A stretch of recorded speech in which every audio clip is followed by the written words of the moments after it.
Viss dzīvē un pasaulē darbojas ritmā. Mūzikā ritms ir ļoti, ļoti svarīgs, bet ne tikai.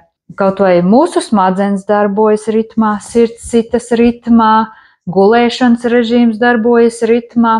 Un pat arī mammai esot puncītī augot, mēs dzirdam mammas sirds un visas ķermeņa ritmus, un tas mūs nomierina.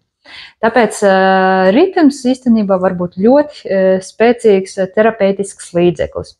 Tad mans ieteikums šodien paspēlējies ar jebko, kas tev ir par rokai, un atrod, kāds ritms tevi šobrīd nomierina. Man, piemēram, šodien tas būtu šāds.